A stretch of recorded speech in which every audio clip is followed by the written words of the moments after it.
Show. Bom, galera, tudo bem? Meu nome é Ítalo Abreu, sou cofundador do Medicina em Minas, sou cirurgião vascular. Vou conversar com a Luciana, que é uma médica empreendedora, tá? Ela vai falar um pouco o que ela criou, como é que tá a carreira dela hoje, tá?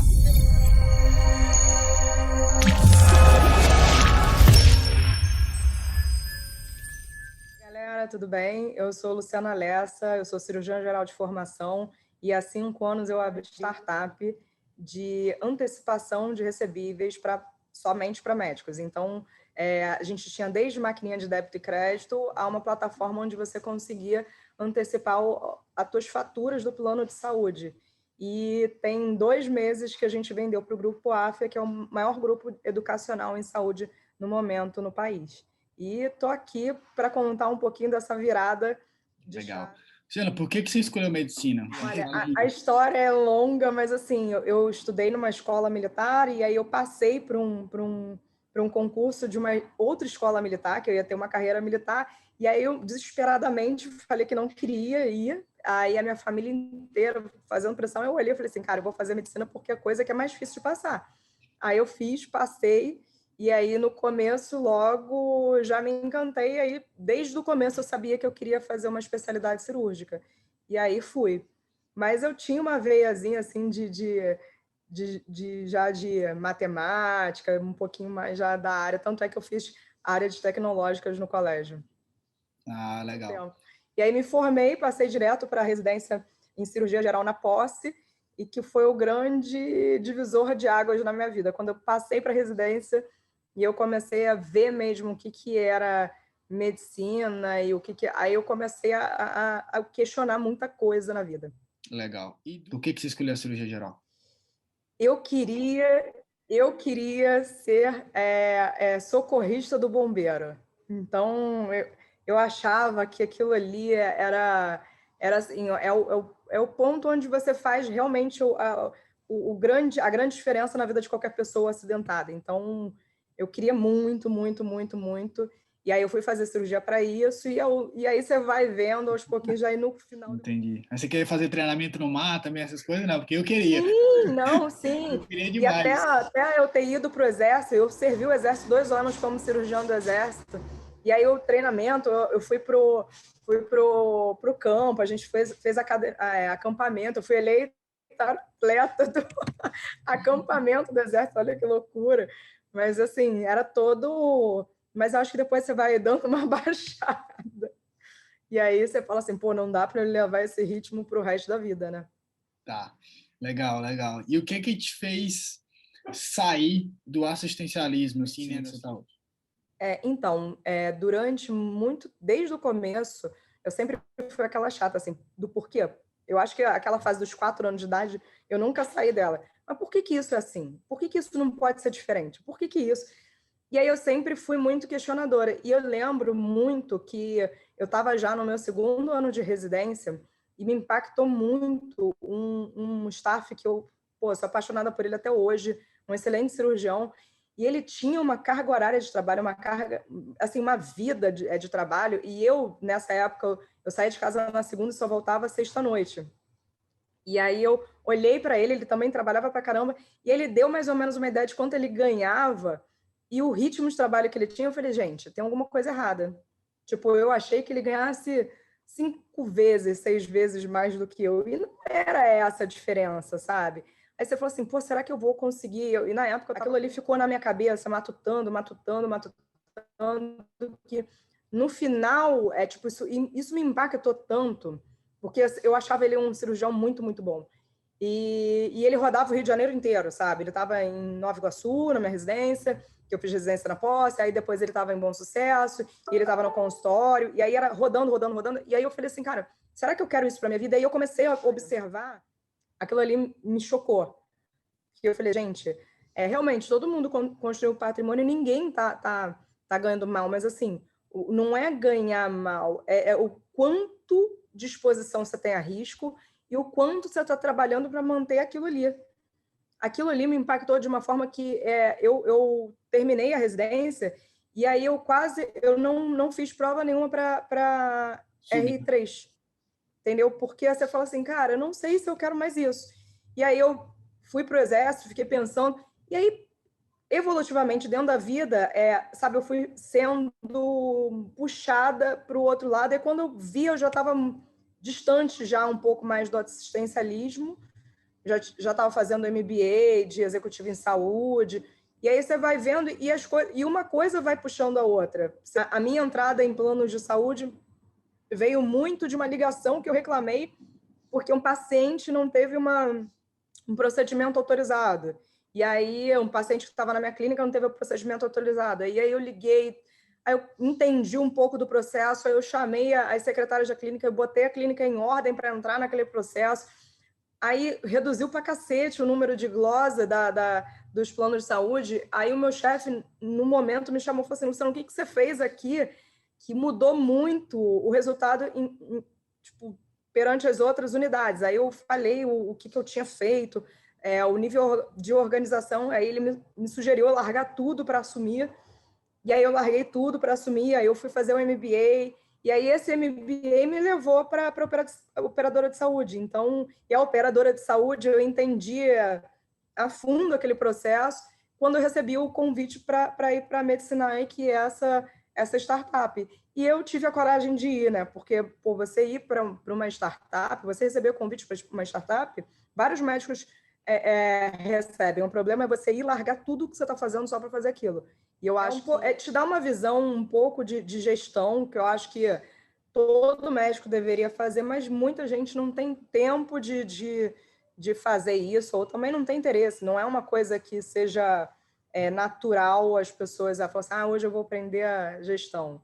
Não é, mas assim, devia ter uma matéria na faculdade, sabe? Porque todo médico, como eu já falei, quando ele sai da faculdade, ele é empreendedor. Então, você tem uma ideia, sabe? Tipo, e eu falo isso em tudo que é lugar, as pessoas... Gente, a gente não sabe nada de contabilidade, não sabe nada de tributação, e isso, às vezes, na tua vida, no dia a dia, só você melhorar otimizar a tua tributação no consultório, na tua vida pessoal mesmo, você ganha de 10 a 15%, sabe? Então, no final do ano, é como se você tivesse um 13º, só de otimização tributária. E o médico não tem a menor ideia nisso. Menor ideia. E o contador que você contrata não é especialista saber, ele não vai saber. Porque saúde é uma coisa muito específica. Legal. Às vezes você tem que estudar, né? Você tem que parar para estudar. Até para você delegar uma função, às vezes, para você colher o resultado. É bom você estudar, saber o básico, pelo menos, para você delegar uma função de forma melhor, digamos assim, né?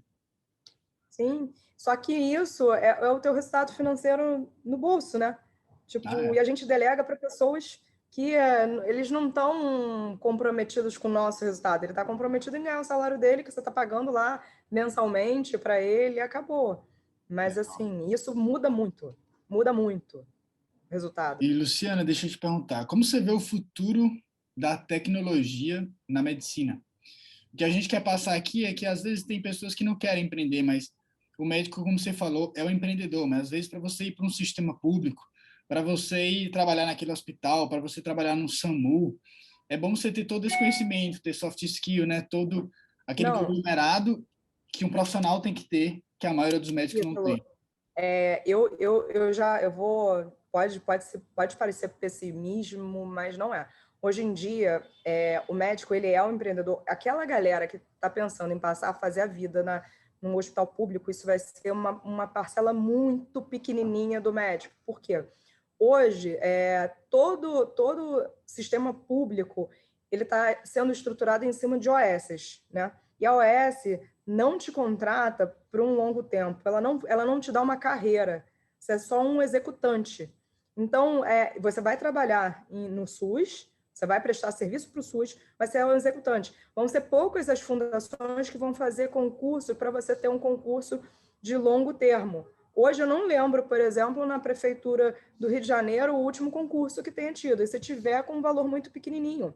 Às vezes eles botam o salário base muito pequeno e várias gratificações, e quando você se aposenta, você fica com aquele salário. E aí as pessoas, vale a pena? Não vale a pena? Então, eu não considero hoje em dia mais um médico que pense na carreira pública, a não ser que você faça um concurso para ser docente de uma faculdade pública. Mas, assim, mesmo assim, a gente está falando de um percentual muito pequeno de médicos. Mas, assim, a tecnologia hoje, você não tem mais como ficar a par dela. Você não consegue mais, até dentro do SUS mesmo, cada dia mais você está usando o prontuário eletrônico, você está fazendo inserções com a tecnologia o tempo inteiro. Você manda para o paciente um link de pagamento, o agendamento online.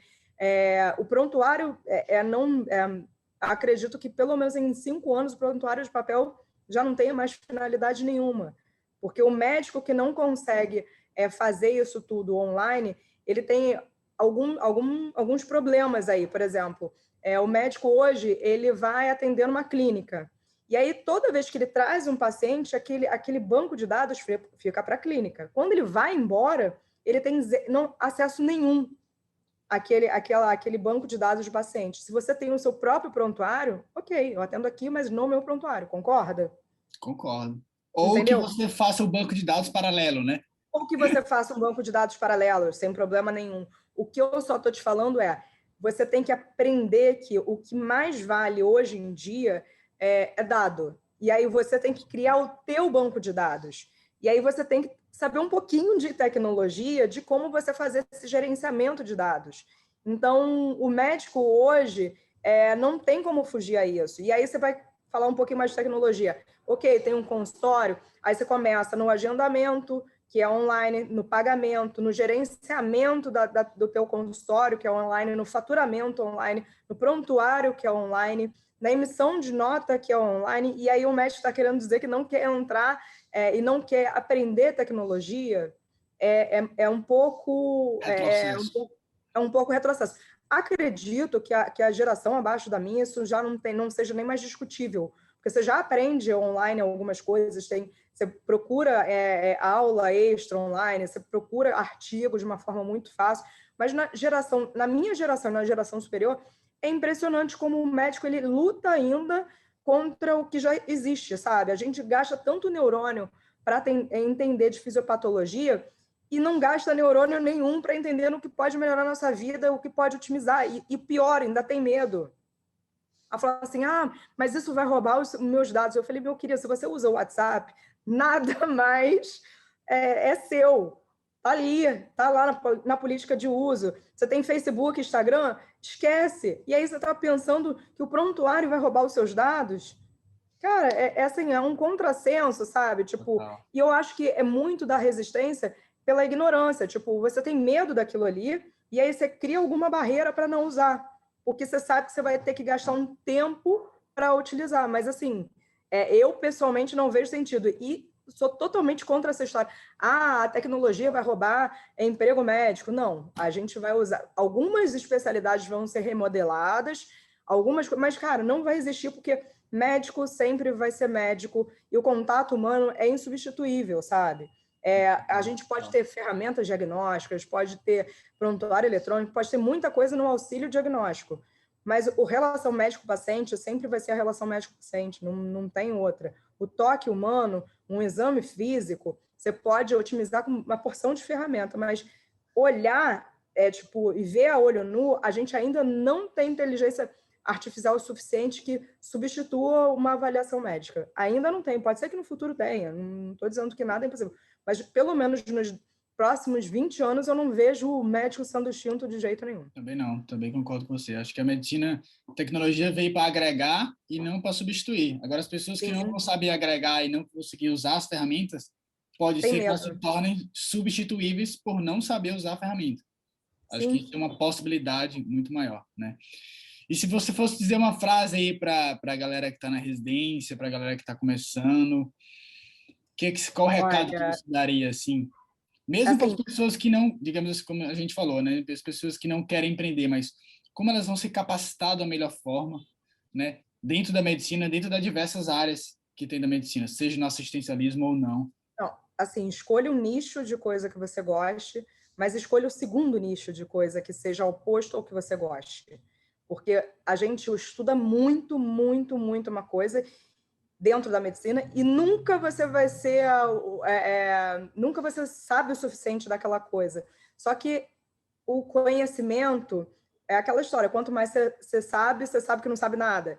E você, às vezes, fica muito focado em um nicho só e tem muita informação paralela que pode te ajudar. E, às vezes, você pode fazer um link de uma coisa com outra, sabe? É aquela história da serpentidade, que você precisa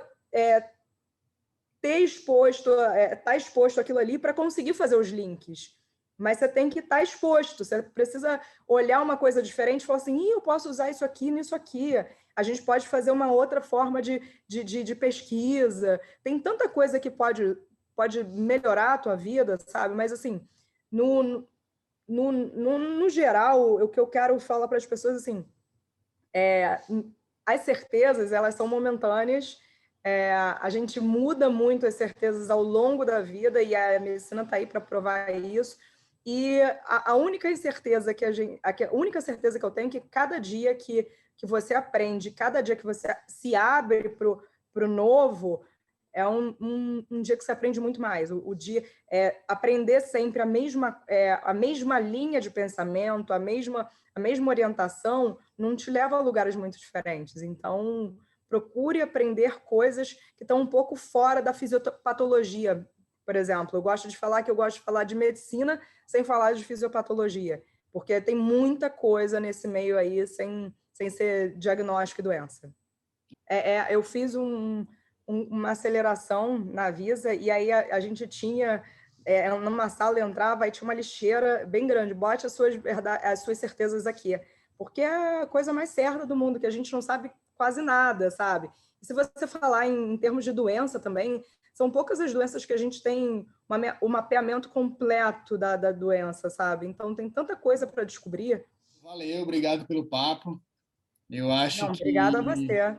acho que a gente tem que difundir mais esse pensamento para essa nova geração. Acho que já está mudando cada vez mais, né? Não é à toa que a gente tem, que eu fico falando, cara, calma, o mercado, a gente não está aqui para dizer para você desistir da medicina, para você sair do assistencialismo, nada disso, só para dizer que tem Não. todos os caminhos, né? 35, 33 mil médicos todo ano, mas calma, o mercado não acabou, o mercado está cada vez mais difícil, só não é o mercado de 15 anos atrás, tudo É um mudou, mercado né? diferente, exatamente isso. É um mercado diferente e talvez a gente já esteja chegando perto da saturação dos grandes centros. E aí, mas Com certeza, o não Brasil é tem... gigante. A gente tem um interior gigante. Obrigadão, obrigado, Obrigada pelo Nick. Quanto mais convite. insight aí, melhor para a gente Show. distribuir conteúdo para todo mundo. Valeu, Valeu,